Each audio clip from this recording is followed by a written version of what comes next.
Concernant le sketch de Paul Mirabel et Isabelle Nanty sur Jésus-Christ.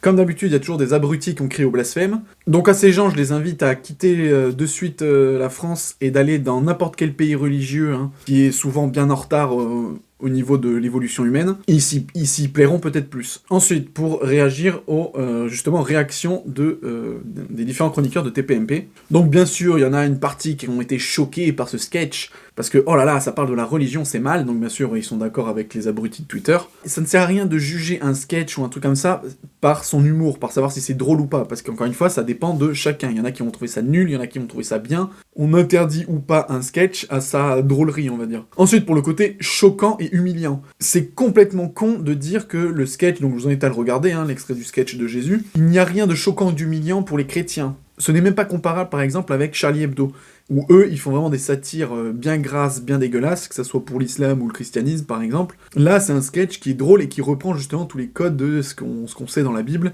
et donc ça le met un peu au goût du jour avec comme si Jésus était un ado d'aujourd'hui. Donc c'est rigolo, mais c'est pas moqueur. Par exemple, de dire qu'à chaque fois l'église catholique, c'est tous des pédophiles, ça, par exemple, oui, ça peut être relou pour les gens, parce que c'est pas la réalité de l'ensemble, et c'est quelque chose qui est blessant, c'est mal d'être pédophile. Alors que là, dans leur sketch sur Jésus, il n'y a rien de mal, à aucun moment donné, ils ne critiquent le Jésus ou le christianisme. Et c'est vraiment ça le pire de cette polémique. Parce que vraiment, le sketch, qu'il soit nul ou pas, il est gentil, il a rien de mal sur la religion.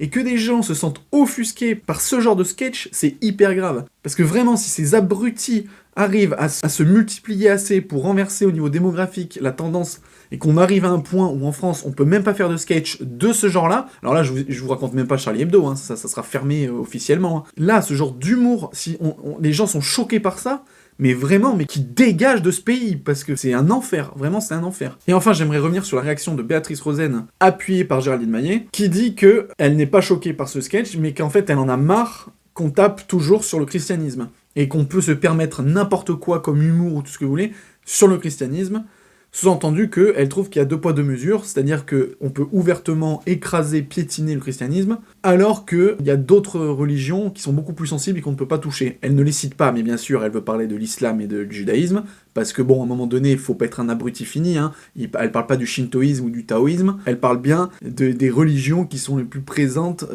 en France, que ce soit au niveau démographique comme l'islam, au niveau culturel ou du pouvoir comme le judaïsme. Et en ça, elle a complètement raison. Alors effectivement, on peut dire oui, dans Charlie Hebdo, il tape sur tout le monde. Oui, c'est vrai, mais on voit la réaction qu'il y a eu sur Charlie Hebdo. Bizarrement, c'est pas un groupe de chrétiens qui a fait un attentat à Charlie Hebdo. N'importe qui peut arriver ouvertement à dire que le christianisme c'est de la merde, ou en tout cas se foutre de sa gueule, alors que c'est vrai que, et même à la télé, il y en a plein qui vont rigoler à une blague de merde sur le christianisme, mais si on commence à faire des bonnes blagues de merde sur l'islam, ou les critiquer directement, ou alors des blagues sur le judaïsme, ou les critiquer directement, vous pouvez être sûr que vous allez être mort. Mais c'est marrant de voir la différence de proportion en fait entre ces trois religions.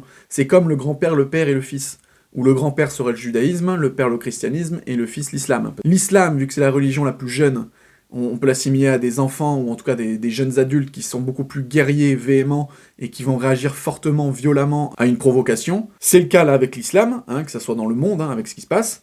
Ensuite, le christianisme, qui eux donc ont beaucoup plus vieilli, qui sera l'image d'un parent beaucoup plus posé, vont laisser les critiques arriver dessus, ils vont plus ou moins rien faire. Et après, on a l'image, alors là c'est un peu moins vrai, mais ça serait du grand-père, mais en tout cas de celui qui a vraiment les clés du pouvoir. Et là on le voit avec le judaïsme, parce que ça représente même pas 1% de la population, et au niveau du pouvoir, on voit bien qu'ils sont extrêmement présents. Parce que le judaïsme aujourd'hui, c'est encore plus sensible que l'islam. Sauf que la différence, c'est que l'islam, il ne se porte pas trop en victime, mais plutôt en personnes qui vont réagir violemment, alors que le judaïsme, forcément, on va jamais les voir réagir violemment, mais par contre, il se porte en grosse victime, et du coup, par exemple, tout ce qui est médias, télé et tout ça, autant l'islam, vous pouvez cracher dessus, vous pouvez avoir des représailles, par exemple, dans la rue, mais à la télé, on vous traitera juste d'islamophobe, mais on vous fera rien, et on continuera à vous montrer à la télé. Vous crachez sur le christianisme, tout le monde s'en branle, et vous crachez sur le judaïsme, et demain, on ne verra plus à la télé, ni dans aucun média. Donc voilà, là, c'est vrai qu'effectivement, la différence de traitement, suivant